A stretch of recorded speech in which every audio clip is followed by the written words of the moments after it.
நீ ஆர்ட்ஸ் தானடா படிச்ச, எப்படி ஐடில வேலை பார்க்குற? எந்த டிகிரினாலும் பரவாயில்லண்ணா. சென்னையில் இருக்க எஸ்எல்ஏ ஐடி ட்ரைனிங் இன்ஸ்டியூட் தான் நான் ட்ரைனிங் எடுத்தேன். மாதம் 30,000 சம்பாதிக்கிறேன். சூப்பர்டா. For IT training and placement, contact 88707 67784.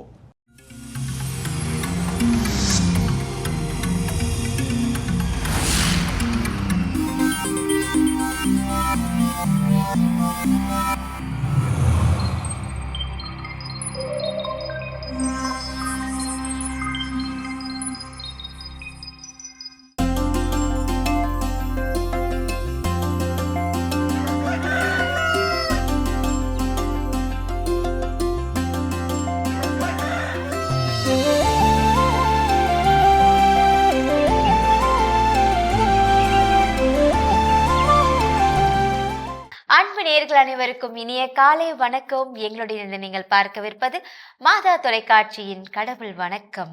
வணக்கம் ஜோஸ். வணக்கம் மேம், எப்படி இருக்கிறீங்க? ரொம்ப ரொம்ப நல்லா இருக்கேன். நீங்க எப்படி இருக்கீங்க? நானும் ரொம்ப ரொம்ப மகிழ்ச்சியா உற்சாகமா அந்த நாள் நமக்கு தொடங்கி இருக்குது. ஓகே. ஸோ இதே உற்சாகத்தோடு இன்னைக்கான கதை என்ன அப்படின்னு பார்த்தீங்கன்னா, நான் 4th ஸ்டாண்டர்ட் படிக்கும்போது என் கூட வெங்கடேஷ்னு ஒரு ஃப்ரெண்டு படிச்சாப்புல. அவர் வந்து எங்களுக்கு வந்து ஒரு லைப்ரரி ஹவர்னு ஒன்று இருக்கும். ஸோ லைப்ரரியில் போய் புக் எடுத்துகிட்டு வந்து கிளாஸ் ரூமில் உட்காந்து படிக்கணும். அந்த ஒரு ஹவர் எங்களுக்கு அதுதான்.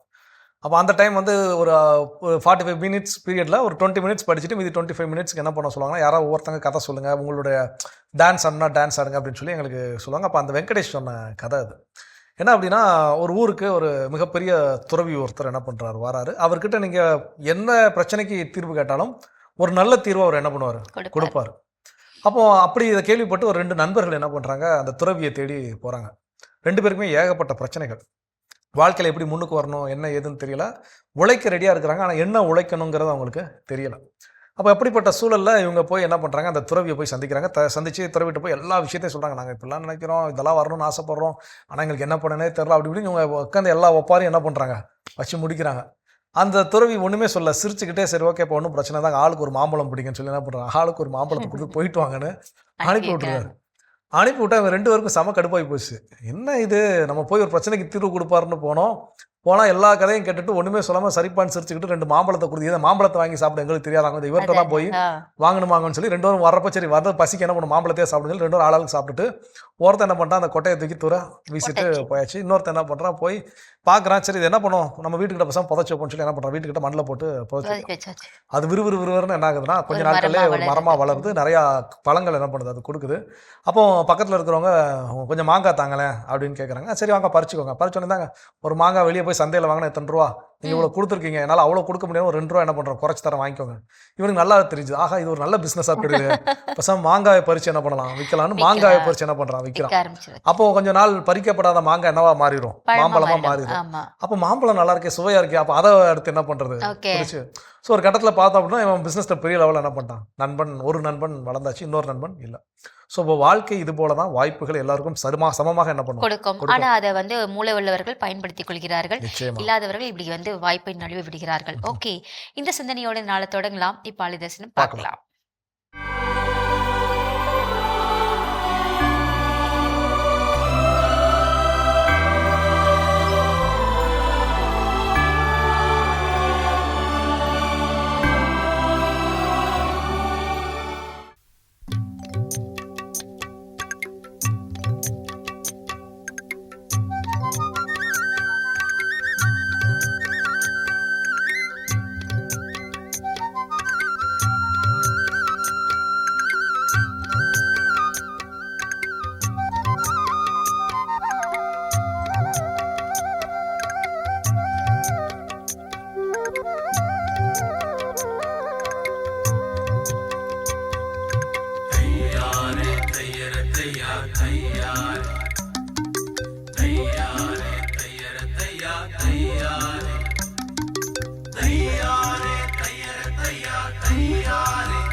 இயேசுவே, உம் நினைவாக எந்நாளும் வாழுவேன்.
ஒதுக்கவில்லை, பொண்ணுன்னு மிதிக்கவில்லை, தாழ்ந்தவன்னு பழுக்கவில்லை, ஏழைன்னு வெறுக்கவில்லை, பாவின்னு ஒதுக்கவில்லை, பொண்ணுன்னு மிதிக்கவில்லை, தாழ்ந்தவன்னு பழுக்கவில்லை. ஓம் மனசா என் மனசு ஆகணும், ஓம் வாழ்வா என் வாழ்வு மாறணும். இயேசுவே இயேசுவே, அதனாலே உன் கனவு பலிக்கணும். நீ செஞ்ச நன்மையெல்லாம் உலகோர்க்கு சொல்லிடுவேன், நீ கண்ட கனவெல்லாம் நனவாக நான் உழைப்பேன். இயேசுவே உன் நினைவாக எந்நாளும் வாழுவேன்.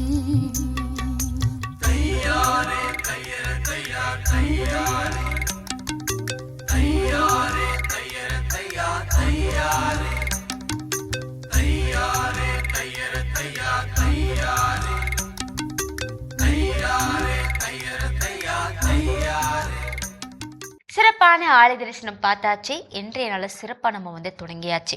வாய்ப்புகள் எல்லாருக்குமே சரிசமமா தான் கொடுக்கப்பட்டிருக்கு. ஆனா அதை நம்ம எப்படி பயன்படுத்துறோன்றது தான் இன்னைக்கு கதை நமக்கு உணர்த்துச்சு இல்லையா? சோ இன்னைக்கு டாபிக்கும் அதை சம்பந்தப்படுத்தி தான் நமக்கு இருக்க போதா? கண்டிப்பா அது அதனுடைய தொடர்புடைய ஒன்றுதான் உழைப்பு. அதுதான் இன்னைக்கு எல்லோருமே உழைக்கின்றனர். ஆமா. ஆனால் உழைக்கக்கூடிய எல்லோருமே வெற்றி பெறுகின்றனரா அப்படின்னு கேட்டா இல்ல. அப்ப ஏன் இல்ல? அப்போ எப்படி உழைக்க வேண்டும்? உழைப்பதற்கு தேவையான விஷயங்கள் என்னென்ன?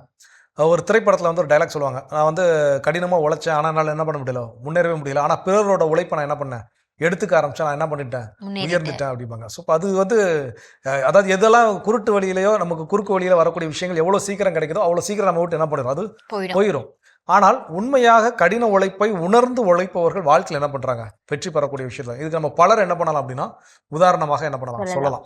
இன்னைக்கு வாழக்கூடிய உதாரணங்கள் பல பெரிய தொழிலதிபர்கள் நம்ம என்ன பண்ணலாம், மேற்கொள்ளிட்டு காட்டலாம். அப்போ அந்த வகையில் உழைப்பதற்கு தேவையான முதல் விஷயம் என்ன அப்படின்னா, கிளீன் அண்ட் கிளியர் பர்பஸ். நோக்கம், நான் என்ன வேலை செய்ய போறேன், எதுக்காக வேலை செய்ய போறேன். அது இப்போ நம்ம ஒரு மாத ஊதியத்திற்கு ஒரு இடத்துல வேலை செய்யறோம் அப்படின்னா, எனக்கு இந்த ஊதியம் போதுமானதுன்னு மைண்ட் ஃபிக்ஸ் பண்ணிட்டோம்னா நம்ம அதுக்கு மேலே என்ன பண்ண மாட்டோம், போக மாட்டோம், செயல்படவும் மாட்டோம். அதுக்கு தாண்டி இன்னொரு வேலையை பற்றி நம்ம என்ன பண்ண மாட்டோம், யோசிக்கவே மாட்டோம். ஸோ அப்போ நான் என்ன வேலை செய்ய போறேன், எதுக்கு வேலை செய்ய போறேன், எனக்கு இந்த பொருளாதார தேவைக்கு போதுமா இல்லை அதிகமாக வேணுமா, இந்த கிளாரிட்டி இல்லாமல் நம்ம எவ்வளோ மாங்குன்னு வேலை செஞ்சாலும் உழைத்தாலும் அதனால் நம்மால் உயர்வு அடைய முடியாது. அப்போ கிளீன் அண்ட் கிளியர் பர்பஸ் ரொம்ப ரொம்ப முக்கியம். சூப்பர். கற்றுக்கொள்வோம், தொடர்ந்து பேசுவோம். இப்ப அடுத்த பகுதியை பார்க்கலாம்.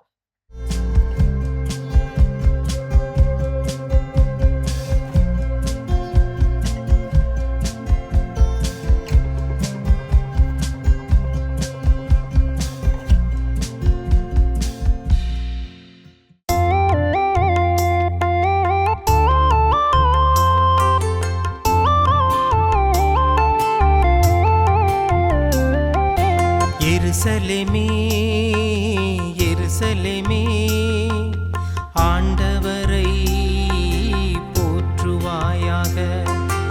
எருசலேமே எருசலேமே, ஆண்டவரை போற்றுவாயாக. எருசலேமே ஆண்டவரை போற்றுவாயாக. சீயோனே உன் கடவுளை புகழ்வாயாக. அவர் உன் வாயில்களின் தாள்களை வலுப்படுத்துகின்றார். உன்னிடமுள்ள உன் பிள்ளைக்கு ஆசி வழங்குகின்றார். எருசலேமே எருசலேமே, ஆண்டவரை போற்றுவாயாக. எருசலேமே எருசலேமே, ஆண்டவரை போற்றுவாயாக. அவர் உன் எல்லைப்புறங்களில் அமைதி நிலவச் செய்கின்றார். உயர்தர கோதுமை வழங்கி உன்னை நிறைவடைய செய்கின்றார். அவர் தமது கட்டளையை உலகினுள் அனுப்புகின்றார். அவரது வாக்கு மிகவும் விரைவாய் செல்கின்றது. எருசலேமே எருசலேமே ஆண்டவரை போற்றுவாயாக. எருசலேமே எருசலேமே ஆண்டவரை போற்றுவாயாக. யாக்கோபுக்கு தமது வாக்கையும் இஸ்ரவேலுக்கு தம் நியமங்களையும் நீதி நெறிகளையும் அறிவிக்கின்றார். அவர் வேறெந்த இனத்துக்கும் இப்படி செய்யவில்லை. அவருடைய நீதி நெறிகள் அவர்களுக்கு தெரியாது. அவருடைய நீதி நெறிகள் அவர்களுக்கு தெரியாது. எருசலேமே எருசலேமே ஆண்டவரை போற்றுவாயாக. எருசலேமே எருசலேமே ஆண்டவரை போற்றுவாயாக. கிறிஸ்து இயேசுவின் இதய உறவில் வாழும் அன்பு உள்ளங்களே, உங்கள் அனைவருக்கும் வாழ்த்துக்களும் வணக்கங்களும். தினம்தோறும் திருப்பாடல் இந்நிகழ்வின் வாயிலாக எங்களது சிறிய சிந்தனையையும் உங்களது சிறிய நேரத்தையும் ஒன்றாக செலவிடுவதில் மனம் மகிழ்கின்றது. இன்று நாம் பார்க்கவிருக்கும் திருப்பாடல் எண் 147. இத்திருப்பாடலை பார்ப்பதற்கு முன் இத்திருப்பாடலின் பின்புலனை நாம் அறிந்து கொண்டால் அது இத்திருப்பாடலை அறிந்து கொள்ள நமக்கு மிகவும் உதவியாக இருக்கும். ஆகவே நாம் இத்திருப்பாடலின் பின்புலத்தை முதலில் அறிந்து கொள்வோம். ஒரு பெரிய இன்னலுக்கு பின், அதாவது ஒரு பெரிய இடையூறுக்கு பின் மக்கள் சிறையில் இருந்து விடுபடுகின்றார்கள். மக்கள் சிறை அனுபவத்தில் இருந்து, சிறை வாழ்வில் இருந்து வெளிவருகின்றார்கள். அந்த வாழ்வின் தொடக்கம், வெளிவருகின்ற அந்த வாழ்வின் தொடக்கம் அவர்களுக்கு பெரும் மகிழ்வாக இருக்கின்றது.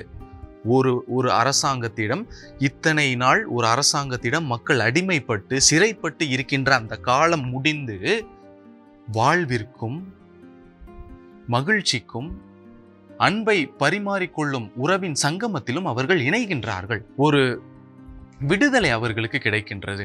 அந்த விடுதலையின் போது பாடப்படுகின்ற பாடல் தான் இத்திருப்பாடல். இத்திருப்பாடல் நாம் உணர்ந்து வாசிக்கும் பொழுது, அல்லது திருப்பாடலை நாம் ஆழ்ந்து தியானிக்கும் பொழுது, அந்த மக்களின் மனநிலையை நமக்கு விரிவுபடுத்தி காட்டுகின்றது. இந்த திருப்பாடலும் சரி, இந்த திருப்பாடலுக்கு அடுத்து வருகின்ற 145 முதல் 150 வரை வருகின்ற திருப்பாடலும் ஒரே ஒரு வசனத்தையும் ஒரே ஒரு கோணத்தையும் மட்டுமே நமக்கு காட்டுகின்றது. அது இறைவா போற்றி, ஆண்டவரே போற்றி என்று 5 ஆண்டவரை போற்றி அவரை புகழ்ந்து பாடுகின்ற பாடல்களாகவே இருக்கின்றது. அதாவது இத்தனை நாள் கடவுளை அவமதித்து அல்லது இத்தனை நாள் கடவுளின் அன்பை உணராது இருந்த மக்கள் இப்பொழுது கடவுளின் மீதும் கடவுளின் அன்பின் மீதும் எவ்வாறு தாகம் கொள்கின்றார்கள் என்பதை இந்த பாடலிலிருந்து அறிந்து விடலாம். இந்த திருப்பாடல் முழுவதுமாக நமக்கு ஒரே ஒரு கண்ணோட்டத்தை தான் எடுத்துரைக்கின்றது. இத்திருப்பாடலில் மக்கள் இறைவனிடம் முதலில் மன்னிப்பு கேட்கின்றார்கள். நாங்கள் உங்கள் அன்பை ஏற்கவில்லை, நாங்கள் உங்கள் அன்பை புறக்கணித்து விட்டோம், நாங்கள் உங்களை அன்பு செய்ய தவறிவிட்டோம் என்று கூறி ஆண்டவரிடம் மன்னிப்பு கேட்கின்றார்கள். நிறைய இடங்களில் திருவிவிலியத்தில் மக்கள் இறைவனிடம் மன்னிப்பு கேட்கின்றார்கள். ஆனால் இன்னும் குறிப்பாக நாம் அறிந்து கொள்ள வேண்டியது, இறைவன் அனைவரையும் மன்னிக்கின்றார். அதிலும் குறிப்பாக மன்னித்தவுடன் அவர்களை ஏற்றுக்கொள்கின்றார். இந்த ஏற்றுக்கொள்ளும் இறைவன் எந்நாளும் மக்களை விட்டு விலகுவதில்லை. மக்களை படைத்த இறைவன் எந்நாளும் அவர்களை விட்டு கொடுப்பதில்லை. எந்த நிலையிலும் அவர்களை உதறிவிடுவதில்லை. நாம் எப்பொழுது நம் முகத்தை இறைவனிடம் திருப்புகின்றோமோ, எப்பொழுது நாம் இறைவனின் அன்பை உணர்கின்றோமோ, அந்த நிமிடமே, அந்த நொடியே இறைவன் நம்மை ஏற்றுக்கொள்கின்றார். அது எந்த நிலையாக இருந்தாலும் சரி. இதைத்தான் இன்றைய திருப்பாடல் எடுத்துரைக்கின்றது. எந்த அளவுக்கு எடுத்துரைக்கின்றார், எந்த அளவுக்கு அன்பை வெளிக்காட்டும் பொழுது அரவணைக்கின்றார் என்று பாருங்கள். வசனம் 9 கால்நடைகளுக்கும் குஞ்சுகளுக்கும் அவர் இரை கொடுக்கின்றார் என்று படிக்கின்றோம். அதாவது குட்டிகளுக்கும் பறவை குஞ்சுகளுக்கும் யார் இரை ஊட்டுவார்? இந்த வசனத்தின் மூலம் யார் தன் குட்டிகளுக்கு, யார் தன் குஞ்சுகளுக்கு உணவளிப்பார்? தாய்தான். தந்தை நினைக்கும் முன்பே தாய் அதை செயல்படுத்துகின்றார்.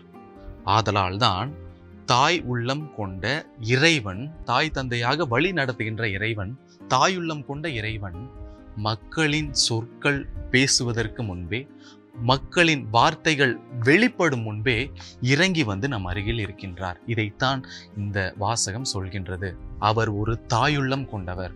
அவர் ஒரு தாயாக என்றுமே நம்மை அரவணைப்பார். அவரது அரவணைப்பு என்றுமே இருக்கும். இன்னும் புரிந்து கொள்ளும்படியாக, ஒரு வீரனிடம், படைபலன் உள்ளவரிடம், மற்றவர்களை எதிர்த்து நிற்கும் போராடும் குணம் உள்ளவர்களிடம் அவர் அன்பு செய்கின்றார். ஆனால் இன்னும் அதிகமாக, இன்னும் அன்பாக யாரை நேசிக்கின்றார் என்றால், யார் கடவுளுக்கு அஞ்சி வாழ்கின்றாரோ, யார் கடவுளுக்கு அஞ்சி நிற்கின்றாரோ அவர்களை ஏற்றுக்கொள்கின்றார். அவர்களிடம் இன்னும் மிகுதியாக அன்பு செய்கின்றார். ஒருவர் யார் அவருடைய வார்த்தையை பின்பற்றுகின்றாரோ, கடைபிடிக்கின்றாரோ, வாழ்நாள் முழுவதுமாக அதை செயல்படுத்துகின்றாரோ அவருடன் வாழ்நாள் முழுவதும் தங்குகின்றார். இதைதான் தாயுள்ளம் கொண்ட இறைவனாக அவர் என்றும் நம்முடன் வாழ்கின்றார். இன்னும் தெளிவாக கூற வேண்டும் என்றால், மீதம் உள்ள வசனமும் இதைதான் குறிப்பிடுகின்றது. யார் அவரிடம் மகிழ்ச்சி கொள்கின்றாரோ அவருக்காக அனைத்தையும் செய்கின்றார் என்று. நாம் அவரிடம் திரும்பும் பொழுது அவர் நம்மை அரவணைக்கின்றார் முழுமையாக. அன்பு உள்ளங்களே, நாம் நமது உள்ளங்களையும், நாம் நமது வார்த்தைகளையும், நாம் நமது வாழ்க்கையையும் எப்பொழுது கடவுளின் பால் திருப்புகின்றோமோ, கடவுளின் பால் வாழ ஆரம்பிக்கின்றோமோ, தொடங்குகின்றோமோ, அந்த நொடியில் அந்த தாய் நம்மை அரவணைக்கின்றார். ஜெபம். தாயுள்ளம் கொண்ட இறைவா, நாங்கள் அனைவருமே உம் பிள்ளைகள். நாங்கள் என்றும் சரியற்ற பாதையில் பயணிக்க விடாதேயும். நாங்கள் உம்மை பின்பற்றி உம் மகிழ்வினில் வாழவும், நீர் அருளும் பாதையில் நடக்கவும் அருள் புரிய வேண்டுமென்று இறைவா உம்மை மன்றாடுகின்றோம். ஆமென். அருமையான தினம் ஒரு திருப்பாடல் பகுதி பார்த்துட்டோம். இன்னைக்கான திருப்பாடலும் கேட்டாச்சு. அதோட இன்னைக்கு நம்ம பேசிட்டு இருக்கிறோம், உழைப்பதற்கு நமக்கிட்ட இருக்க வேண்டிய தேவையான விஷயங்கள் என்னென்ன அப்படின்னு சொல்லி. அதில் அடுத்தது என்ன சொல்றாங்க? அடுத்ததா என்ன நமக்கு தேவையான விஷயம் பார்த்தோம்னா, நம்மளுடைய வேலை இருக்கு இல்லையா? இப்ப யார் பார்த்தாலும் பார்க்கனாலும் என்னுடைய வேலையை நான் சரிவர உண்மையா நான் செய்வேன். அப்படி நம்ம உண்மையா செய்யும் பொழுது நமக்கு கிடைக்கக்கூடிய வாய்ப்புகளும் நல்லா இருக்கும், ஊதியமும் அளவாக நமக்கு இருக்கும். கண்டிப்பா அந்த டிசிப்ளின், அதுதான் ரொம்ப ரொம்ப முக்கியம். நம்ம கிட்ட பல நேரங்கள் அந்த டிசிப்ளின் என்ன பண்றோம், இருக்கிறது கிடையாது. உத்வேகம் வர்றப்போ பயங்கரமா மாங்குன்னு வேலை செய்வோம். உத்வேகம் எல்லா நாளும் எப்போதும் ஒரே மாதிரி இருக்குமான்னு கேட்டா கண்டிப்பா இருக்காது. அந்த உத்வேகம் கொஞ்ச நாள் நேரம் ஃபேட் அவுட் ஆயிரும். ஆனால் தொடர்ச்சியாக நான் விஷயத்தை திரும்ப திரும்ப பயிற்சி மேற்கொள்கிறேன். நம்ம ஒன்றும் மாங்குன்னு வேலை செய்யணும்னு யாரும் சொல்லல. உங்களுக்கு ஏற்றவாறு உங்களுடைய வேலைகளை நீங்க சரிவர செஞ்சாலே போதும். நிச்சயமா. இதை சொல்லும் போது ப்ரூஸ்லினுடைய ஃபேவரட்டான ஒரு கோட்ஸ் என்ன அப்படின்னா, எனக்கு 1000 கலைகள், 1000 வித்தைகள், 1000 அடி, அந்த டாக்டிக்ஸ் தெரிஞ்சவனை பத்திலாம் எனக்கு கவலை கிடையாது. ஆனா ஒரே ஒரு அடியை 1000 முறை 10,000 முறை பயிற்சி மேற்கொள்றான் பாருங்க, அவனை பார்த்து தான் எனக்கு பயம். ஏன் அப்படின்னா அந்த ஒரு வேலையை ரொம்ப கணக்கச்சிதமா சரிவர என்ன பண்ணுவான், செய்வான். அப்போ அது போலதான் நம்முடைய வேலைகளிலும் நான் எந்த நோக்கி நான் பயணிக்கிறேன், அந்த கிளியர் பர்பஸ் எப்படி கிளியரா இருக்குது, அது போல அதில் தொடர்ச்சியான பயணம். இவங்க இருக்கிறாங்க நான் செய்வேன், இவங்க இல்லைன்னா நான் செய்ய மாட்டேன், இல்லை இவங்க பார்க்குறாங்க நான் செய்வேன், அவங்க பார்க்கலன்னா செய்ய மாட்டேன், அப்படிலாம் எதுவும் இல்லாமல் தொடர்ச்சியான ஒரு பயணம் செய்தால் நிச்சயமாக நம்மால் உழைப்பால் உயர்வடைய முடியும். சூப்பர். தொடர்ந்து பேசலாம். இப்ப அடுத்த பகுதியை பார்க்கலாம்.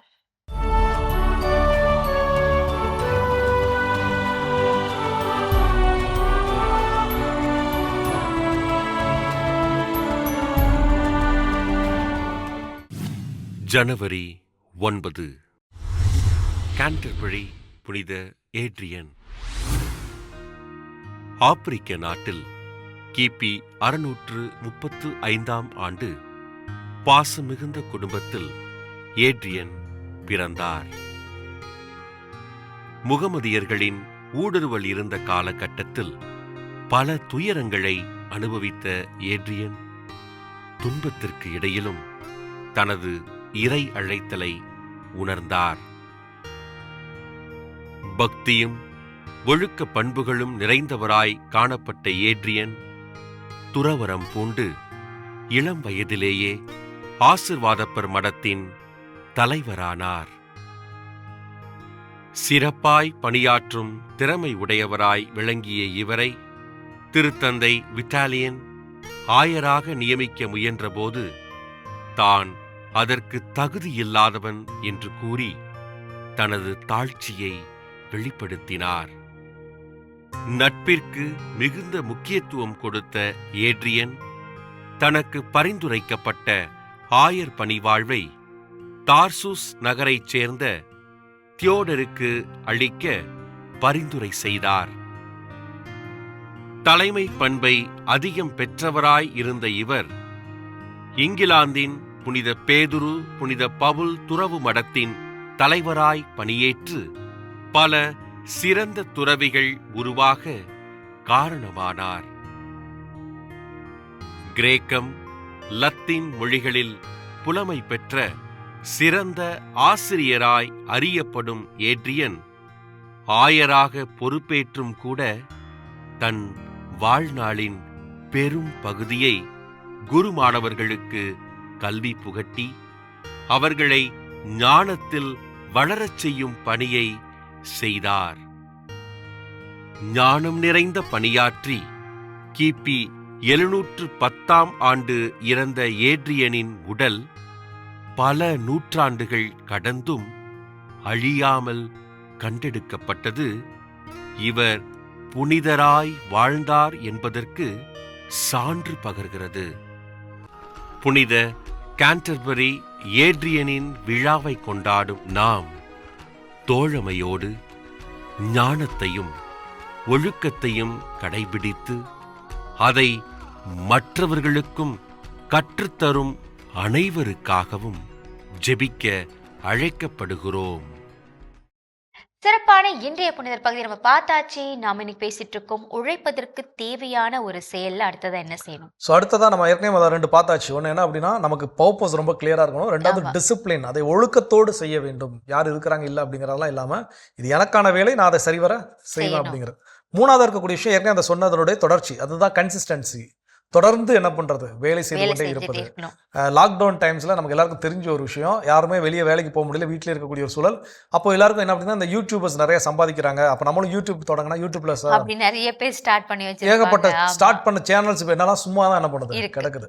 ஸோ அப்போ என்ன அப்படின்னா, அவங்க அதற்கான முதல்ல எத்தனை ஆண்டுகள் உழைச்சாங்கிறது யாருமே என்ன பண்ணலாம் பார்க்கல. சிலர் 3 ஆண்டுகள் உழைச்சிருக்காங்க, சிலர் 5, 10 ஆண்டுகள் உழைத்த நபர்கள் என்ன பண்றாங்க இருக்காங்க.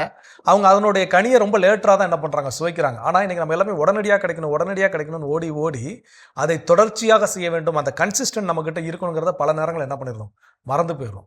ஸோ அப்போ ஒரு வேலையை தொடங்குறோம். இன்னைக்கு இருக்கக்கூடிய பெரிய பெரிய உயரிய நிறுவனங்கள் எல்லாமே பார்த்தீங்கன்னா ஒரே நாள் இரவுல தோன்றிய விஷயங்கள் கிடையாது. எனக்கு ஆப்பிள் நிறுவனம், உலக புகழ்பெற்ற ஆப்பிள் நிறுவனம் எல்லாருக்கும் பிடிச்ச அதோட ப்ராடக்ட்ஸ் எல்லாம் பிடிச்சிருக்குது. ஆனால் அந்த ஆப்பிள் நிறுவனம் தொடங்கப்பட்ட இடம் எது அப்படின்னு பார்த்தீங்கன்னா ஒரு கார் ஷெட்ல தான் என்ன பண்ணாங்க தொடங்கினாங்க. அன்னைக்கு அந்த கார் ஷெட்ல தொடங்கின ஆப்பிள் நிறுவனத்தில் நீங்களும் நானும் வேலை பார்க்க விருப்பப்படுவோமான்னு கேட்டால் அன்னைக்கு அதை பார்த்து யாரும் விருப்பப்பட்டிருக்க மாட்டோம். ஆனால் இன்னைக்கு அத்தகைய நிறுவனத்தில் வேலை வேண்டுங்கிறது எல்லாருடைய ஒரு கனவாக இருக்கும். குறிப்பாக ஐடி துறையில் இருக்கக்கூடிய மாணவர்களுடைய கனவாக இருக்கும். ஸோ இப்போ அந்த அளவுக்கு வளர்ச்சி அடைஞ்சிருக்கிறாங்கன்னா அப்போ அதனுடைய தொடக்கம், தொடர்ச்சியான செயல்பாடு அது நம்மகிட்ட இருந்துச்சுன்னா நம்மளாலும் வெற்றி அடைய முடியும். கற்றுக்கொள்வோம். தொடர்ந்து பேசலாம். இப்ப அடுத்த பகுதி பார்க்கலாம்.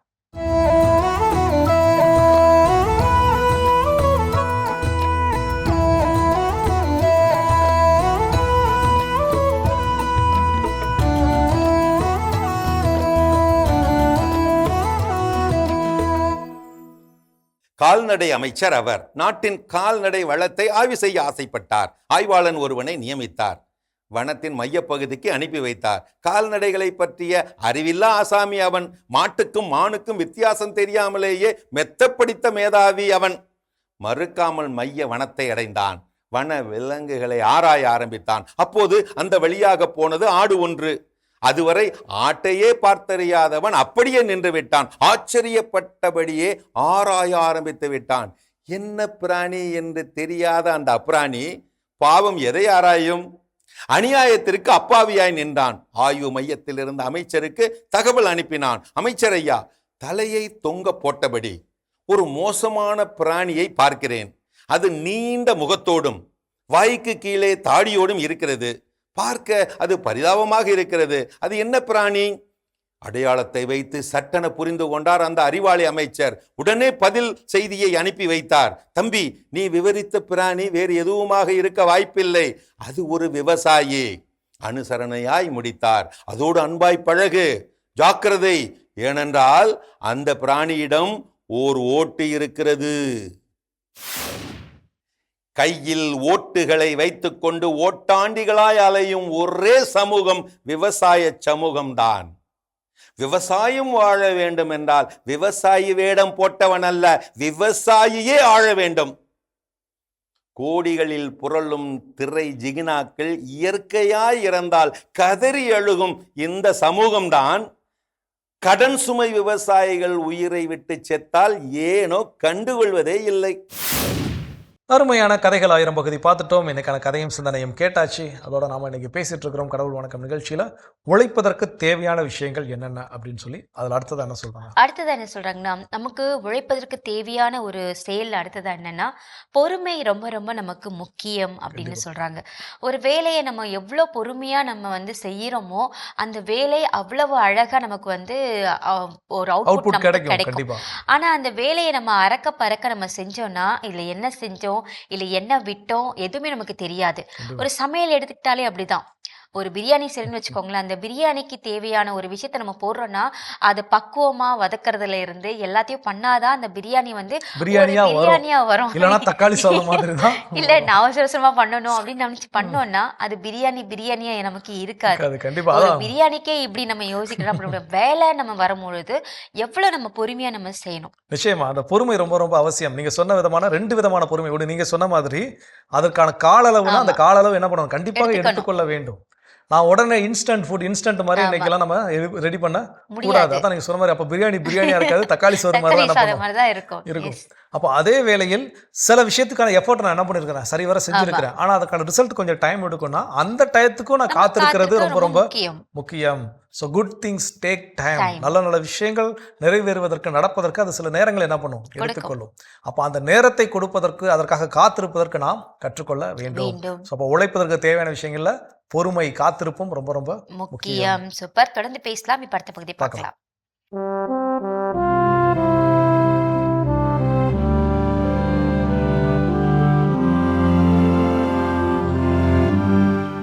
அன்புக்குரியவர்களே, ஆண்டவர் இயேசுவின் இனிய திருப்பெயரில் உங்களை அன்போடு வாழ்த்துகின்றேன். இயேசுவின் ஆளுமை என்னும் தொடரில் நேற்றைய பகிர்வின் தொடர்ச்சியாக இன்றும் இயேசுவின் பார்வையில் கண்கள். இயேசு கண்களை பற்றி உயர்வாக பெருமையாக பேசியிருக்கிறார். கண்தான் உடலுக்கு விளக்கு. இயேசுவின் பார்வையில் கண்கள் என்பவை புலன்கள் மட்டுமல்ல. கண்கள் வழியாக கண்கள் நம்முடைய எண்ணங்களை, நம்முடைய சிந்தனைகளை, நம்முடைய ஆளுமையை தீர்மானிக்கின்றன. மத்திய நற்செய்தி 6:22-23 நாம் வாசிக்கின்றோம். கண் நலமாயிருந்தால் உங்கள் உடல் முழுவதும் ஒளி பெற்றிருக்கும். அது கெட்டுப்போனால் உங்கள் உடல் முழுவதும் இருளாயிருக்கும். ஆக உங்களுக்கு ஒளி தர வேண்டியது இருளாயிருந்தால் இருள் எப்படி இருக்கும் என்னும் அருமையான செய்தியை மத்திய நற்செய்தி 6:22-23 நாம் வாசிக்கின்றோம். கண்கள் நலமாயிருந்தால் உடல் முழுவதும் ஒளியாயிருக்கும். கண்கள் நலம் கெட்டு போனால் உடல் முழுவதும் கெட்டுப்போகும் என்பதை நாம் பல கோணங்களில் பார்க்கலாம். புறப்பார்வை என்னும் பார்வையில் பார்க்கலாம். புறப்பார்வை இல்லாமல் போனால் நம்முடைய வாழ்வு இருள் அடைந்து விடுகிறது. அதை பார்வையற்ற நம் சகோதர சகோதரிகளை நாம் காணும் பொழுதெல்லாம் நாம் உணர்கின்றோம். அவருடைய வாழ்வில் ஒளி இல்லை, எல்லாமே இருளாக இருக்கிறது. இது புறப்பார்வை. இன்னொன்று அகப்பார்வை. அகத்தில் ஒளி இருக்க வேண்டும். நம்முடைய பார்வை நல்ல பார்வையாக இருக்க வேண்டும், தூய்மையான பார்வையாக இருக்க வேண்டும். அப்பொழுது நம்முடைய உடலும் ஒளிமிக்கதாக இருக்கிறது. நம்முடைய பார்வை கெட்டுப்போனால் நம்முடைய உடலும், நம்முடைய இதயமும், நம்முடைய சிந்தனைகளும், நம்முடைய ஆன்மாவும் கெட்டுப்போகும். எனவே கண்கள் என்பவை புலன்கள் மட்டுமல்ல. நம்முடைய உடலுக்கே, நம்முடைய ஆன்மாவுக்கே, நம்முடைய சிந்தனைகளுக்கே நலம் தருகின்ற உறுப்புகள் நம் கண்கள். எனவே நம்முடைய கண்களை பாதுகாக்க வேண்டும். புறப்பாதுகாப்பும் தர வேண்டும், அகப்பாதுகாப்பும் தர வேண்டும். காரணம், நம்முடைய கண்கள் நம்முடைய உடலுக்கு ஒளியாக இருக்கின்றன. இந்த கண்கள் கெட்டுப்போனால் உடலும் கெட்டுப்போகிறது, மனமும் கெட்டுப்போகிறது, ஆன்மாவும் கெட்டுப்போகிறது என்னும் அருமையான செய்தியை இயேசு நமக்கு கற்றுத்தருகிறார். எனவே இயேசுவின் ஆளுமையை போற்றி நாம் நம்முடைய கண்களை நலமோடு ஒளி நிறைந்த கண்களாக பாதுகாத்து கொள்வோமாக. கண்கள் கெட்டு போகாமல் பார்த்து கொள்வோமாக. உங்களுக்கு அமைதி உரித்தாகுக. சிறப்பான இயேசுவின் ஆளுமை பகுதி நம்ம பார்த்தாச்சு. நாம இன்னைக்கு பேசிட்டு இருக்கோம், நம்ம உழைக்கிறதுக்கு தேவையான விஷயங்கள் அடுத்ததா என்ன நமக்கு தேவை. ஸோ அடுத்ததாக என்ன சொல்கிறாங்க அப்படின்னு பார்த்தீங்கன்னா, நம்முடைய மாதா தொலைக்காட்சியில் இந்த ஆண்டினுடைய முதல் நாள் ஜனவரி 1ஆம் நாள் கடவுள் வணக்கம் நிகழ்ச்சியில் சிறப்பு அழைப்பாளராக நம்முடைய சாஃப்ட் லாஜிக் சிஸ்டத்துடைய சிஇஓ திருவாளர் எழிலரசன் வந்திருந்தார். அவர் சொன்ன அந்த செய்தி என்ன அப்படின்னு பார்த்தீங்கன்னா, இன்னைக்கு இருக்கக்கூடிய இளைஞர்களுக்கு பலவிதமான இலக்குகள் இருக்குது. இது இல்லாட்டி இது, இது இல்லாட்டி இது அப்படிங்கிறது. அப்படி பல இலக்குகள் இருக்கிறதுனால அவங்களால எந்த ஒரு இலக்கையும் சென்று அடைய முடிவது இல்லை. அப்போ ஒரே ஒரு இலக்கை வச்சுக்கிட்டு அதில் ஃபோக்கஸ்டாக என்ன பண்ணுங்க, ஒர்க் பண்ணுங்க அப்படின்னு சொல்லி ஒரு ஆலோசனை சொன்னார். அப்போ அதுதான் இப்போ அடுத்ததாக சொல்லக்கூடிய உழைப்பதற்கு தேவையான விஷயம் என்னன்னா ஃபோக்கஸ். எனக்கு என்ன தேவை, நமக்கு அழகாக சொல்லிட்டு போயிருக்காங்க, பல மரம் கண்ட தச்சன் ஒரு மரமும் வெட்டான் அப்படின்னு சொல்லி. அப்போ எனக்கு இதை பார்த்துட்டு இருக்கிறப்ப அடுத்த மரத்தை பார்த்தானே ஆசை வரும், ஆக இது நல்லா பெருசாக இருக்குது, இதை வெட்டலாம், ஓகே அங்கே போய் நிற்போம். அதை பார்த்தா இன்னொரு மரம் எளிதாக தெரியும், இது இதை விட எளிதாக தெரியும், இதை என்ன பண்ணலாம். அப்போ ஒன்றுனா போய்கிட்டே தான் ஜம்ப் ஆகிக்கிட்டே தான் இருக்குமே தவிர நாம் என்ன விரும்புகிறோமோ அதை நம்மால் சென்று அடையவே முடியாது. அப்போ என்னுடைய இலக்கு என்ன, அவர் எழிலரசன் சார் சொல்லும்போது ஒரு அழகான ஒரு குட்டி கதை என்ன பண்ணார் சொன்னார். ஒரு புலி வேட்டையாட தொடங்கி ஓடுது, மானை நோக்கி ஓடுது அப்படின்னா பல நேரங்களில் புலியோட வேட்டை தோல்வியில தான் என்ன பண்ணிருக்கலாம், முடிஞ்சிருக்கு. ஏன் அப்படின்னா அது மானை விரட்டும் போதே அது பக்கத்துல இந்த மான் ஓடிடுச்சுன்னா அடுத்த ஒரு மான் இருக்கு, அந்த மான் ஓடிடுச்சுன்னா அடுத்த ஒரு மான் இருக்கு, என்ன பண்ணுது கிடைக்காது. இந்த கேப்ல மான் உயிர் பழச்சா போதுங்கிற ஒரே இலக்கோட ஓடுறதுனால அது என்ன ஆயிருச்சு, ஜெயிச்சிருது. சோ ஒரு இலக்கு இருந்தால்தான் அதை சென்று நம்மால் அடைய முடியும். கண்டிப்பா தொடர்ந்து பேசலாம். அதுக்கு முன்னாடி ஒரு பிரேக் போயிட்டு வரலாம்.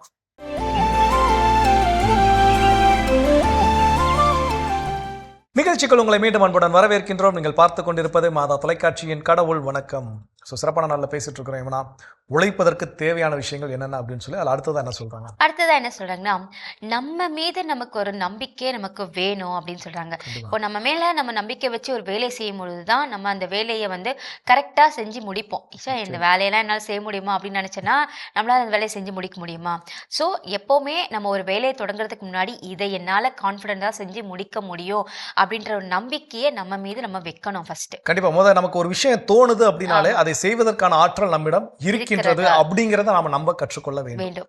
ஏன்னா அது தோணுது அப்படிங்கிறப்ப நம்மளால செய்யக்கூடிய எல்லா ஆற்றல் நமக்குள்ள என்ன பண்ணுது, இருக்க போய் தான் அத்தகைய எண்ணம் எனக்கு என்ன ஆகுது, வருது.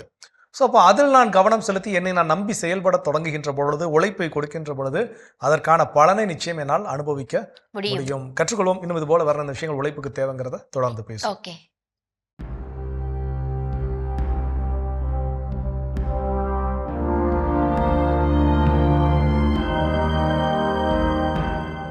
மாதா தொலைக்காட்சி நண்பர்களே, உங்கள் அனைவருக்கும் வாழ்த்துக்கள். மகிழ்ச்சியோடும் வெற்றியோடும் வாழ வழிகள் என்னென்ன என்று தேடிக்கொண்டிருக்கிற வேளையிலே இதோ ஹவுஸ் என்ற ஒரு அறிஞர் மிகச்சிறந்த ஒரு கருத்தை நம் முன்னால் வைக்கின்றார். அவர் கூறுகிறார், this is the greatest secret of effort and eminence. என்ன அது அப்படிப்பட்ட ஒரு ரகசியம் என்று கேட்கின்றீர்களா? இதோ அவர் கூறுகிறார், ஐ cannot do it, never accomplish anything. I will try as wrought wonders. அதாவது வாழ்வில் சிறந்த நிலைக்கு உயர்ந்திட ரகசியம் இதுவே. என்னால் முடியாது என்று நினைத்தவர் எவரும் சாதித்ததில்லை. நான் முயற்சிப்பேன் என்று நினைத்த எவரும் நிறைய சாதனைகளை புரிந்துள்ளனர். ஆம் நண்பர்களே, இந்த 2 சிறிய சொற்றொடர்கள், என்னால் முடியாது, நான் முயற்சிப்பேன். இந்த என்னால் முடியாது என்ற அந்த மனநிலையோடு வாழுகின்றவர்கள் உலகிலே எதையும் சாதித்ததில்லை. அவர்களுக்கு மகிழ்ச்சியோடும் வெற்றியோடும் வாழ்ந்ததும் இல்லை. எனவே அந்த என்னால் முடியாது என்ற அந்த மனப்பான்மையை நம்மிடமிருந்து வேரோடு நாம் பிடுங்கி எறிய வேண்டும். இல்லை என்றால் வெற்றிக்கு வழியே கிடையாது. அப்படி என்னால் முடியாது என்பதை நான் வெளியே எடுத்த பிற்பாடு அந்த இடத்தை நான் அடைக்க வேண்டும். எப்படி அடைப்பது? நான் முயற்சிப்பேன். இந்த வேலை சற்று கடினமானதுதான். இந்த வேலைக்கு அவ்வளவு பழக்கம் எனக்கு இல்லைதான். இருந்தாலும் நான் முயற்சிப்பேன் என்று ஒவ்வொரு படியிலும் அந்த நான் முயற்சிப்பேன் என்ற அந்த மனப்பான்மையோடு வாழ்ந்தவர்கள் நிறைய சாதனைகளை இந்த உலகிலே புரிந்திருக்கிறார்கள். அந்த சாதனையாளர்களுடைய பட்டியலிலே நீங்களும் நானும் கட்டாயம் இடம்பெற நானும் முயற்சிப்பேன் என்ற மனப்பான்மையோடு வாழ்வோம், சாதனைகளை படைப்போம். உங்கள் அனைவருக்கும் வாழ்த்துக்கள். சிறப்பான ஆன்றோர் வாக்கு பகுதி நம்ம பார்த்தாச்சு. நாம இன்னைக்கு பேசிட்டு இருக்கோம் உழைப்பதற்கு தேவையான காரணங்கள்ல அடுத்ததா என்ன. ஸோ அடுத்ததாக என்ன நாம் கற்றுக்கொள்ள வேண்டும் அப்படின்னு சொல்கிறாங்க அப்படின்னு பார்த்தீங்கன்னா, நான் கல்லூரியில் வேலை பார்க்கும்போது அங்கே எனக்கு ஒரு பேராசிரியர் ஒருத்தர் லூர்து சாமின்னு ஒரு சார் இருந்தார். அப்போ ஐக்யூஎஸ்சி கோஆர்டினேட்டராக அவர் இருந்தார் கல்லூரியில். அவர் வந்து ஏதாவது ஒரு புது டெக்னாலஜி ஏதாவது ஒரு சில வந்துச்சு அப்படின்னா உடனே என்ன பண்ணுவார்னா, என்னைய இல்லை எங்களுக்குள்ளே இருக்கக்கூடிய சக பேராசிரியர் யாரையா ஒருத்தரை கூப்பிட்டு, எப்போ இப்படி ஒரு விஷயம் நான் பார்த்தேன், இது என்னன்னு கொஞ்சம் எனக்கு பார்த்து சொல்லுப்பா. நான் எனக்கே அதை பற்றி நம்ம அதை பற்றி என்ன பண்ணிக்க மாட்டோம், தெரிஞ்சாமல் இருந்திருப்போம் நம்ம. அவர் எங்கேயாவது அந்த விஷயத்தை தெரிஞ்சுக்கிட்டு வந்து நம்மக்கிட்ட இது என்னங்கிறத டீட்டெயிலாக எனக்கு என்ன பண்ணும் படித்து சொல்லுங்கள். ஸோ அப்படின்னு கேட்டு என்ன பண்ணுவார்னா கற்றுக்கொண்டே இருப்பார், தெரிஞ்சுக்கிட்டே இருப்பார். அதை வச்சு என்ன பண்ணலாம், இம்ப்ளிமெண்ட் பண்ணலாம், அதை எப்படி பயன்படுத்தலாம் அப்படிங்கிற அளவுக்கு. அப்போ அதே நேரத்தில் ஃபாதர் ஆல்பர்ட் அப்படின்னு சொல்லி ஒருத்தர் அங்கே இருந்தாப்புல. ஸோ அவரும் அதே மாதிரி என்ன அப்படின்னு பார்த்தீங்கன்னா, நமக்கு சில விஷயங்கள் இல்லாத ஃபாதர் எல்லாம் செய்ய முடியாது ஃபாதர் அப்படின்னா உடனே அவர் சொல்லி, இதுக்கு இப்படி ஒரு வெப்சைட் இருக்குடா, போடா, அது அந்த வேலை போட்டால் இந்த மாதிரி தான விஷயங்கள் வருண்டா அப்படின்பார் அவர்.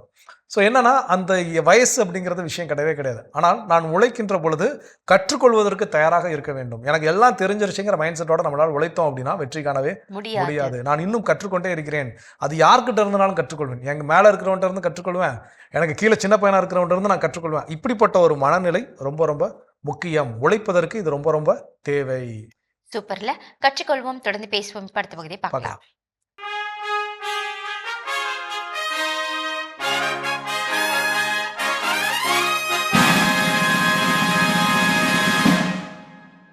மாதா தொலைக்காட்சி நேயர்கள் அனைவருக்கும் அன்பின் வணக்கம். இந்தியராகிய நாம் என்கிற இந்த தொடரின் வழியாக உங்களை சந்திப்பதில் மீண்டும் மகிழ்ச்சி அடைகிறேன். இந்திய நாட்டினுடைய நிர்வாக அமைப்புகளை பற்றி பார்த்து கொண்டிருக்கிறோம். நிர்வாகம் தொடர்பாக மாநிலங்களுக்கும் மத்திய அரசுக்கும் இருக்கிற நிலைப்பாடு பற்றி இன்று நாம் பார்க்க இருக்கிறோம். பிரிவு 256, 257 போன்றவை இதை தெளிவாக விளக்குகின்றன.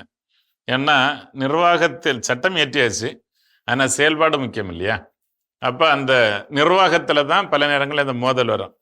மாநிலங்கள் சரியாக ஒத்துழைப்பு கொடுக்கலன்னா மத்தியில் உருவாக்கப்பட்ட சட்டங்களுக்கு ஒரு மதிப்பும் இல்லாமல் போயிடுங்க. அப்போ குழப்பம் ஏற்படும். அப்போ மத்திய அரசு படைகளை அனுப்ப வேண்டியிருக்கும். அப்போ இப்படிப்பட்ட பிரச்சனைலாம் இருக்குது. அப்படி வருகிற பொழுது 256 பிரிவு தெளிவாக சொல்லுகிறது, ஒவ்வொரு மாநிலத்தின் நிர்வாக அதிகாரமும் நாடாளுமன்றத்தின் சட்டங்களையும் அந்த மாநிலத்தில் அனுசரிக்க வேண்டியது மாநிலத்தின் கடமையாகும் சொல்றது தெளிவாக சொல்லிட்டாங்க. மத்தியில் அவர்களுடைய தலைப்பில் என்னென்ன சட்டங்கள் இயற்றியிருக்கிறாங்களோ அது எல்லாத்தையும் மாநிலத்தில் கண்டிப்பாக அனுசரிக்க வேண்டியது மாநிலத்தினுடைய கடமையாகும். புரிஞ்சா? அதான் நிர்வாகம். ஸோ இங்கே இல்லை நான் அதை விட மாட்டேன், இதை விட மாட்டேன், அதுக்கு இடம் கொடுக்க மாட்டேன், இதுக்கு இடம் கொடுக்க மாட்டேன், இங்கே சொல்லவே வாய்ப்பே கிடையாது.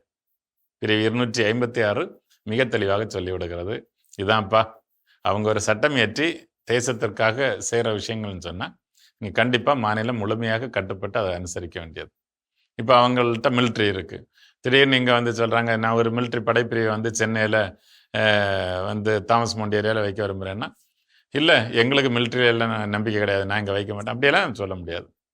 இடம் கொடுத்தான் ஆகணும். அதுக்கு இப்போ எக்ஸாம்பிள் சொல்கிறோம் பார்த்தோம்னா 257 அதை பற்றி மிக தெளிவாக சொல்லுகிறது. இந்த மாதிரி சில விஷயங்கள் எல்லாம் மாநில அரசினுடைய அந்த பகுதியை மத்திய அரசினுடைய கட்டுப்பாட்டுக்குள்ளாடி தான் வந்துடும். மாநில அரசு கூட அதில் ஒன்றும் செய்ய முடியாது. இப்போ உதாரணமாக கண்டோன்மெண்ட் ஏரியாவாக இருக்கலாம், அல்லது ராக்கெட் தளங்களாக இருக்கலாம், அல்லது ஒரு அணுசக்தி உருவாக்குற ஒரு இடமா இருக்கலாம். அதெல்லாம் மத்திய அரசுடைய கட்டுப்பாட்டுக்குள்ளேயே வந்துடும். மாநிலம்தான், நம்ம மாநிலம்தான், ஆனால் மத்திய அரசு. உதாரணமாக மாநில அரசு மத்திய அரசு நிர்வாகத்திற்கு குந்தகம் இல்லாமல் இடைமறிக்காத வகையில் செயல்படுத்த வேண்டும்.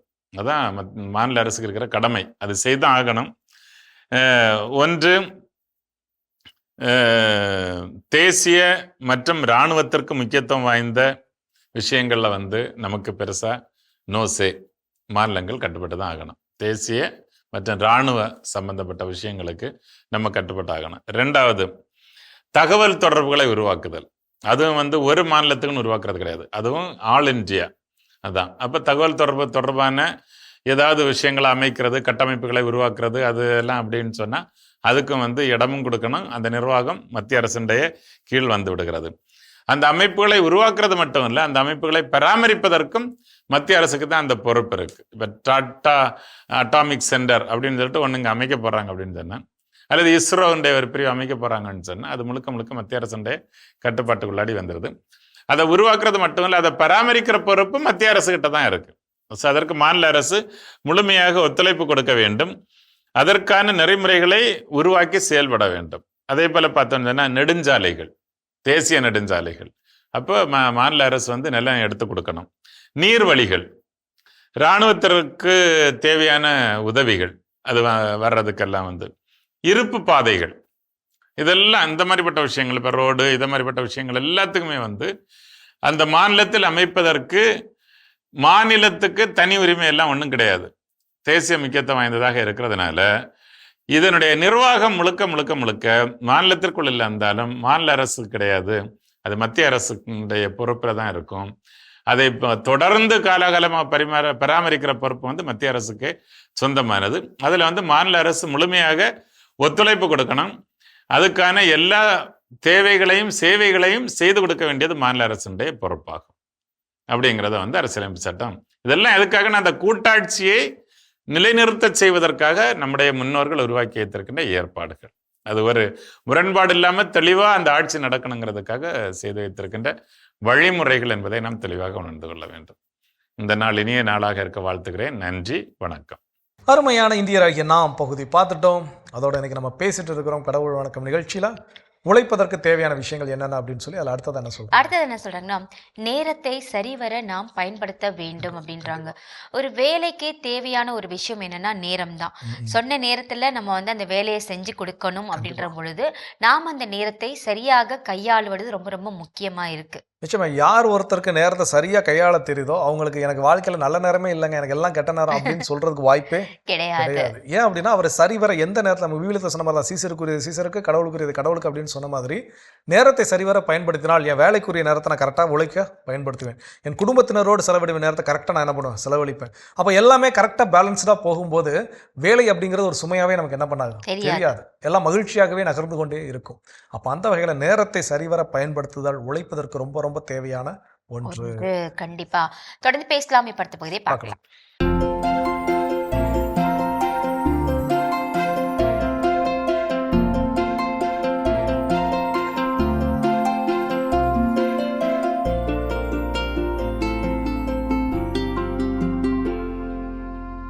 அனைவருக்கும் வணக்கம். இனி வரக்கூடிய காலங்களில் என்ன மாதிரி பயிர்களை தேர்ந்தெடுக்கலாம்? ரொம்ப முக்கியமான பயிர் எள்ளுங்க. புதிய பயிர்கள் எள்ளு. ரெண்டாவது கடலை, நிலக்கடலை. மூணாவது பயறு வகை பயிர்கள். இந்த காலத்தில் நம்ம தேர்ந்தெடுக்க வேண்டிய 3 முக்கியமான பயிர்கள் இதுதான். ஒரு சில களிமண் பகுதியில் சுண்டல் போடலாம், கொண்டக்கடலை போடலாம். சுண்டல், கொண்டக்கடலை இதெல்லாம் கொஞ்சம் களித்தன்மையாக இந்த பனியில் வளரக்கூடிய பயிர்களாக இதை போட்டுக்கலாம். ஆனால் எள்ளு அப்படிங்கிறப்ப OILM 66 அப்படின்னு ஒரு ஆந்திர ரகம் இருக்குது.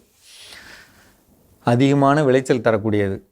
அது இல்லாத நிறைய குஜராத் ரகமும் இருக்குது, ஆந்திர ரகம் இருக்குது. நம்பர் தரேங்க, வாங்கிக்கங்க. அது ரொம்ப உபயோகமாக இருக்கும், நல்ல அதிகமான விளைச்சல் தரும். இது எள்ளு. அதே மாதிரி கொள்ளு. இந்த கொள்ளு யாரெல்லாம் போடணும்னா, யாரோட நிலத்துலலாம் அருகம்புல் அதிகமாக இருக்குது, கோரை அதிகமாக வந்துச்சு மழை காலத்தில், என் நிலமே மண் தெரியாத அளவுக்கு கோரைக்கிழங்காக இருக்குது அப்படிங்கிறவங்களாம் தயவு செய்து கொள்ளு போடுங்க. ஏக்கருக்கு 8 கிலோன்னா ஒரு 4 கிலோ சேர்த்து 12 கிலோவாக போட்டு விடுங்க. அடர்ந்து போட்டு விடுங்க.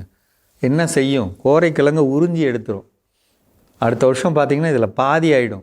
இன்னும் ஒரு தடவை போட்டிங்கன்னா முழுசாக போயிடும். அதான் கொள்ளு. அதான் நல்ல விலை விற்கிது. மூணாவது உளுந்து, பச்சைப்பயிறு, தட்டைப்பயிறு.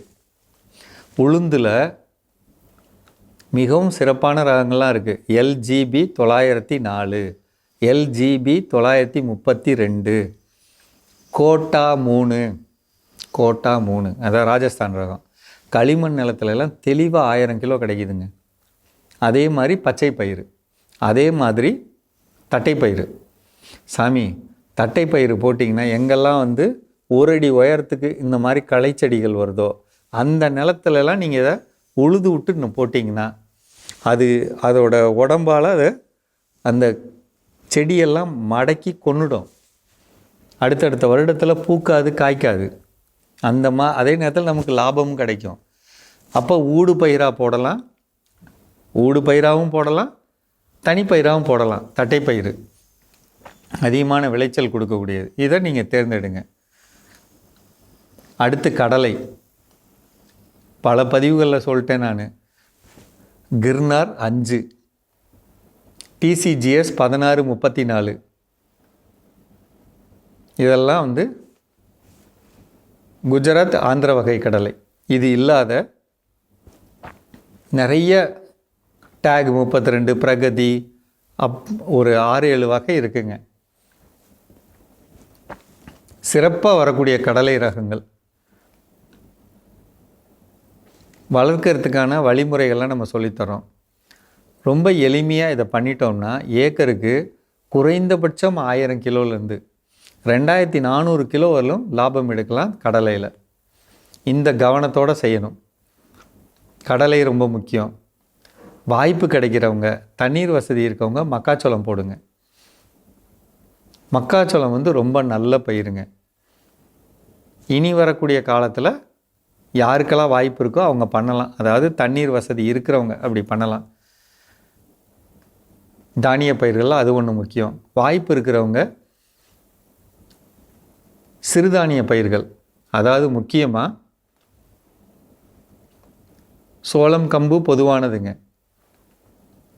வரகு, சாமை, குதிரைவாளி, திணை, எது முடியும்? என்ன பயப்படுவீங்க? கிளி வந்து கொத்தும், குருவிக்கு தொல்லை பண்ணுன்ட்டு. அதுக்கான வழிமுறைகள்லாம் நான் சொல்கிறேன், அது தவிர்க்கிறதுக்கு. அப்படி செஞ்சுக்கிட்டோம்னா நம்மளுடைய நிலங்களில் இதையும் நம்ம பண்ணினோம்னா இன்றைக்கி உங்களுக்கு அதோட மார்க்கெட் விலை என்னன்னு தேடி பாருங்கள். சராசரியாக 100 ரூபாய்க்கு விற்கிதுங்க. நீங்கள் ஒரு கிலோவுக்கு 60 70 ரூபாய்க்கு நீங்கள் கொடுக்கலாம். நெல்லை விட அதிகமான லாபம்ங்க. குறைந்த தண்ணீர், பனி இருக்கிற காலம் வரலும் காற்றுல ஈரப்பதத்தில் வளரும். அதுக்கப்புறம் அளவாக தண்ணி கொடுத்து கொண்டு வந்துக்கலாம். தெளிப்பு பண்ணால் போதும்.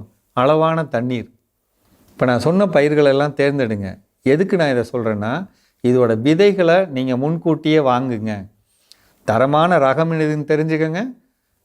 விதை எங்கே கிடைக்கும்னு பார்த்து முன்கூட்டியே வாங்க. கடைசி நேரத்தில் அலைஞ்சிங்கன்னா தரமில்லாத விதையை கொடுத்துருவாங்க, உங்களுக்கு சிரமமாயிடும். அதுக்காக தான் நான் இப்போ சொல்கிறேன். சரிங்களா? மனசில் வச்சுக்கோங்க. மீண்டும் சந்திப்போம். சிறப்பான உழவும் உயரும் பகுதி நம்ம பார்த்தாச்சு. நாம இன்னைக்கு பேசிட்டு இருக்கோம், உழைப்பதற்கு தேவையா படுவது அர்த்தம் என்ன?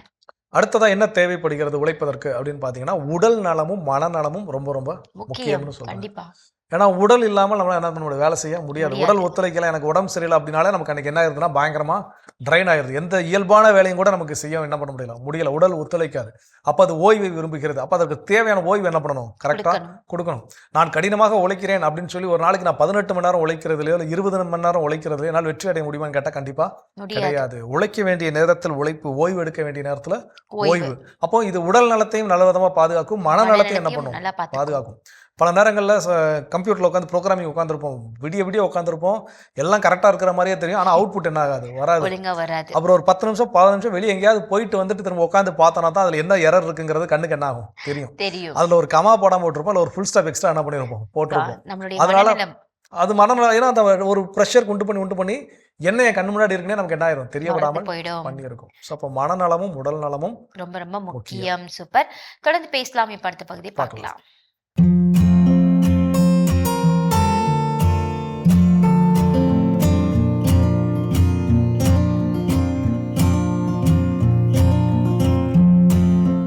அன்பான மாதா தொலைக்காட்சி நேயர்களுக்கு வணக்கம். இன்றைய நிகழ்ச்சியில் நம்ம பார்க்க போகிறது, பொதுவாக சம்மர்னால் நமக்கு அதிக வியர்வை வரும், அப்புறம் துர்நாற்றம் வீசும். அடுத்தது பார்த்தோன்னா நம்ம உடம்புல இதனால் நீர் சத்து குறையும். நம்ம ரெகுலராக நல்லா தண்ணி குடிக்கணும், சம்மர்னால் இன்னும் 1 லிட்டர் தண்ணி எக்ஸ்ட்ராவாக நம்ம குடிக்கணும். அது மாத்திரம் இல்லை, வேறு என்ன நோய்கள் வரும் அப்படின்னா, நம்ம உடம்புல நீர்ச்சத்து குறைவதினால் ஏகப்பட்ட உபாதைகள் நம்ம உடம்புல வரும். அந்த வகையில் பார்க்கும்போது உடல் உஷ்ணம், கண் எரிச்சல், அடிவயிறு இழுத்து பிடிச்ச மாதிரி சூடு பிடிச்சிடும். அப்புறம் பார்த்திங்கன்னா நீர் சுருக்கு, நீர் கடுப்பு, யூடிஐ ப்ராப்ளம் வரலாம். அதே போல் நமக்கு நீர்ச்சத்து குறைவதினால் உடம்புல ஏகப்பட்ட வியாதிகள் வர வாய்ப்பு உண்டு. அதனால தான் நமக்கு பார்த்தோன்னா வெயில் நேரத்தில் நீங்கள் வெளியில் போவதிக்க அப்படின்னு அட்வைஸ் கொடுப்பாங்க. அந்த மாதிரி போகும்போது அப்படி இல்லைன்னா சம்மரில் நமக்கு வீட்டிலே இருந்தால் கூட சில பாதிப்புகள் ஏற்படும். ஏன்னா நீர்ச்சத்து உடம்புல குறையுது. அப்போ பார்த்திங்கன்னா பிபி உள்ளவங்களுக்கு, சக்கரை வியாதி உள்ளவங்களுக்கு மேலும் சில பிரச்சனைகள், உபாதைகள் வர வாய்ப்பு மிக மிக அதிகம். அந்த வகையில் பார்க்கும்போது நமக்கு பக்கவாதம் வரலாம், அப்புறம் கிட்னி ப்ராப்ளம் வரலாம், சிலருக்கு ஹார்ட் ப்ராப்ளம் வரலாம். இந்த மாதிரி பல உபாதைகள். அது இல்லாமல் ஜென்ரலாக நமக்கு உடம்புல அரிப்பு, ஸ்கின் ப்ராப்ளம், ரேஷஸ், அலர்ஜி வரலாம். பாடி ஹீட்னால நமக்கு முகப்பரு, வேநீர் கட்டிகள், இது போல் உபாதைகள் வரும். கோடை காலத்துக்கு முடிந்த அளவு காட்டன் ட்ரெஸ்ஸு போடுங்க. அடுத்தது 2 நேரம் குளிங்க. முக்கியமாக இது பாருங்க, இந்த பவுடர் இருக்குது, இது பாத்திங் பவுடர் நம்ம தயார் பண்ணி கொடுக்குறோம். இந்த பாத்திங் பவுடர் பயன்படுத்தும் போது உங்களுக்கு அந்த வேர்வை ஏற்படுறதுனால துர்நாற்றம் வீசும். அதனால தான் 2 தரம் 3 தரம் கூட குளிக்கிறோம். இதே நம்ம சிந்தட்டிக் ட்ரெஸ் போட்டால் நம்ம வியர்வை உறிஞ்சாது. இதே காட்டன் ட்ரெஸ் போட்டால் நம்ம வியர்வை உறிஞ்சி வச்சுக்கோம். அப்போ கொஞ்சம் நமக்கு பாடி ஃப்ரெஷ் இருக்கும். அப்போது இது போல் சில பொருட்களை பயன்படுத்தி நம்ம குளிக்கணும். இதெல்லாம் சைடு எஃபெக்ட் இல்லாதது. அதை விட முக்கியமாக நம்ம கவனிக்க வேண்டியது, ஒரு நாளைக்கு குறைந்தது 3 to 4 லிட்டர்ஸ் ஆஃப் வாட்டர்.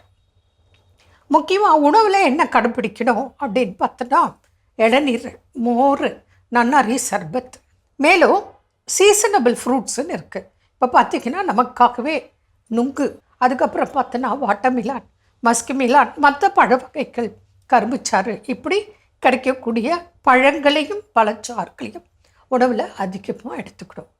வெள்ளரிக்காய் சொல்லவே தேவையில்லை. வெள்ளரி பிஞ்சு, வெள்ளரிக்காய் நிறைய எடுத்துக்கலாம். வாரத்துக்கு 2 நாள் தலை முதல் கால் வரை நல்லெண்ணெய் தேய்ச்சி குளிக்கணும்.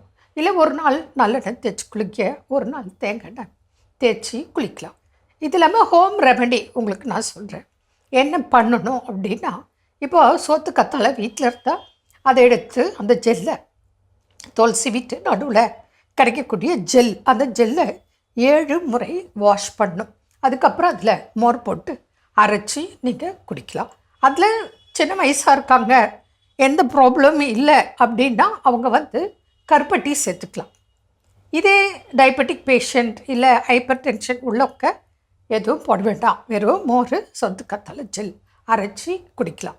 இதுபோல் சம்மருக்கு வரக்கூடிய நோய்களுக்கு ஏற்றவாறு உணவுகளை நம்ம மாற்றி சாப்பிடணும். அது இல்லாமல் நம்ம சிறுதானிய உணவுகளில் இப்போ ராகி இருக்குது, கம்பு இருக்குது, சோளம் இருக்குது, இதெல்லாம் நம்ம உடம்புக்கு ரொம்ப நல்லது.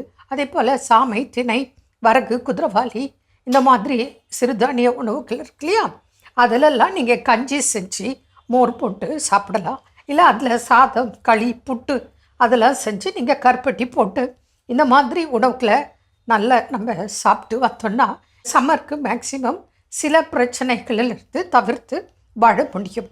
என்ன நேர்களே, இன்றைய நிகழ்ச்சி உங்களுக்கு பயனுள்ளதாக இருக்கும்னு நினைக்கிறேன்.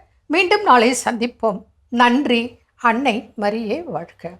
அருமையான நம்ம ஒரு வைத்தியம் பகுதி பார்த்துட்டோம். நிகழ்ச்சியோட நிறைவுக்கும் வந்தாச்சு. ஸோ இன்னைக்கு நாளில் நம்ம பேசிட்டு இருக்கிறோம் உழைப்பதற்கு தேவையான விஷயங்கள் என்னென்னு சொல்லி அதில் ஃபைனலாக என்ன சொல்கிறாங்க, ஒரு பாசிட்டிவ் மைண்ட் நமக்கு வேணும் அப்படின்னு சொல்கிறாங்க. எப்போவுமே நேர்மறையாக நமக்கு சிந்திக்கிறதுக்கு நமக்கு நல்ல மூளை வேலை செய்யணும். அது செஞ்சால் மட்டும்தான் எல்லா வேலையிலும் நம்மளால கவனம் செலுத்தி வேலை செய்ய முடியும். நம்ம மனசும் சரியில்லாமல் நம்மளுடைய கவனத்தையும் வேற எங்கேயா வச்சுருந்தோம்னா நம்மளால எதையுமே சிந்திக்க முடியாது, வேலையே செய்ய முடியாது. எதிர்நிலை எண்ணம் கொண்ட மனிதர்களுக்கு வாழ்க்கை ஒருபோதும் நேர்நிலையாக அமைந்தது கிடையாது. அப்போ நேர்நிலையான எண்ணம், நேர்மறையான சிந்தனை ரொம்ப ரொம்ப முக்கியம். உழைப்பினால் வெற்றி பெற முடியும். என்னோட உழைப்பு வீணா போகாது. ஸோ எனக்கு இன்னைக்கு வெற்றி கிடைக்கலனாலும் பரவாயில்ல, என்னோட வெற்றி கண்டிப்பாக கிடைத்தே ஒரு நாள் கிடைக்கும் தீரும் அப்படிங்கிற ஒரு பாசிட்டிவ் மைண்ட் செட் ரொம்ப ரொம்ப முக்கியம். இவள் நாள் உழைச்சா போதும் ஜெயிச்சிடலாம், உழைச்சா போதும் ஜெயிச்சிடலாம்னா உழைப்புக்கே இவ்வளவு விஷயங்கள் என்ன இருக்கு, அடிஷனல் சப்போர்ட்ஸ் தேவைப்படுகிறது. அதெல்லாம் நம்ம கரெக்டாக வச்சு கரெக்டாக செஞ்சோம்னா நிச்சயமாக நம்மால் உழைப்பால் வெற்றி அடைய முடியும். ஸோ சிறப்பான நாள், சிறப்பான சிந்தனை. இந்த சிந்தனை கொடுத்த மகிழ்ச்சியோடு இன்னைக்கு நாளில் யார் யார் திருமண நாள், பிறந்த நாள் கொண்டாடுறாங்க பார்க்கலாம்.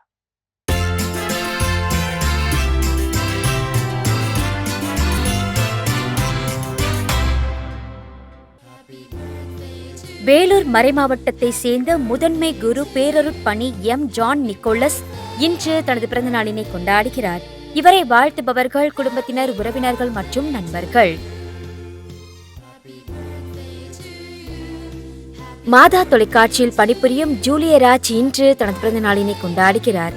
இவரை வாழ்த்துபவர்கள் குடும்பத்தினர், உறவினர்கள், நண்பர்கள் மற்றும் மாதா தொலைக்காட்சி குடும்பத்தினர். கிறிஸ் டேனியல் இன்று தனது பிறந்த நாளினை கொண்டாடுகிறார். இவரை வாழ்த்துபவர்கள் அப்பா, அம்மா, அண்ணன், சித்தி, தாத்தாக்கள், பாட்டிகள், குடும்பத்தினர், உறவினர்கள் மற்றும் நண்பர்கள்.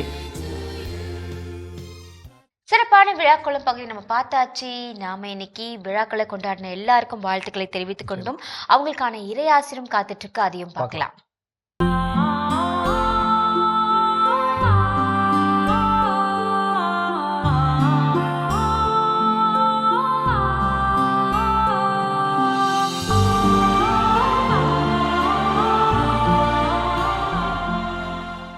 மாதா தொலைக்காட்சி அன்பர்களே, இன்றைய இறையாசி திருப்பாடல் 105:8. ஆண்டவர் தம் உடன்படிக்கையை என்றும் நினைவில் கொள்கின்றார். அன்பார்ந்தவர்களே, ஆண்டவர் இஸ்ரவேல் மக்களோடு உடன்படிக்கை செய்து கொண்டார். தொடக்க நூல் 17:7 நாம் பார்க்கின்றோம், தலைமுறை தலைமுறையாக உன்னுடனும் உனக்கு பின் வரும் உன் வழி மரபினருடனும் என்றுமுள்ள உடன்படிக்கையை நான் நிலைநாட்டுவேன். இதனால் உனக்கும் உன் பின் வரும் உன் வழி மரபினருக்கும் நான் கடவுளாக இருப்பேன். கடவுள் இஸ்ரவேல் மக்களோடு இந்த உடன்படிக்கையை செய்கின்றார். இஸ்ரவேல் மக்கள் கடவுளின் கட்டளைகளை கடைபிடித்து வர வேண்டும். கடவுள் அவர்களுக்கு துணையாக இருப்பார் என்பதுதான் இந்த உடன்படிக்கை. இந்த உடன்படிக்கையை இஸ்ரவேல் மக்கள் மீறி பாவம் செய்தார்கள். அவர்கள் வேற்று தெய்வங்களை ஆராதித்தனர்.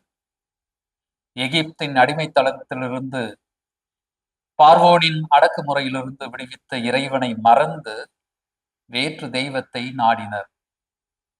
இதனால் அவர்கள் பல்வேறு இன்னல்களுக்கு ஆளாகினர். வேற்று நாட்டினர் அவர்களை அடிமைப்படுத்தினர். யாவே இறைவன் அவர்களோடு இருந்தவரை மற்றவர்களால் இஸ்ரவேல் மக்களை நெருங்க முடியவில்லை.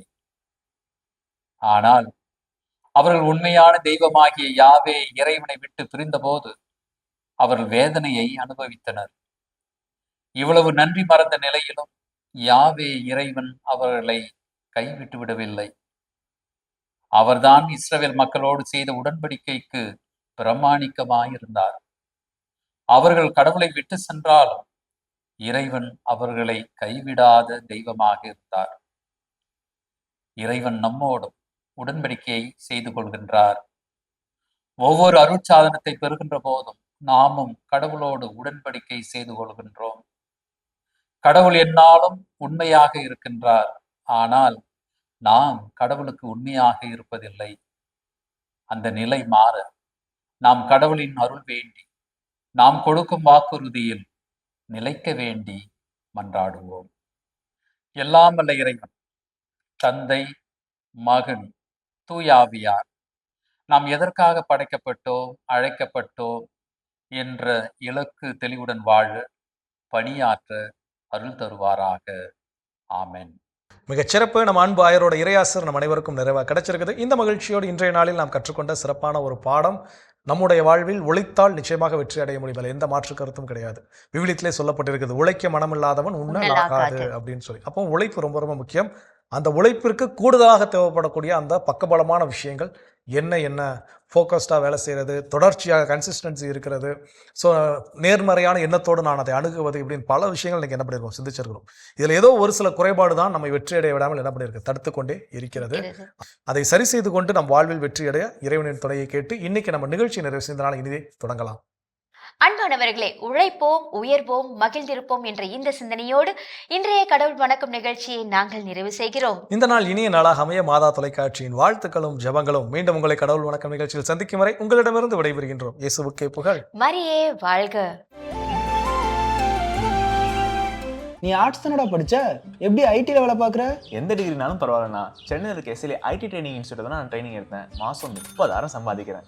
சூப்பர்டா. For IT training and placement, contact 8870767784.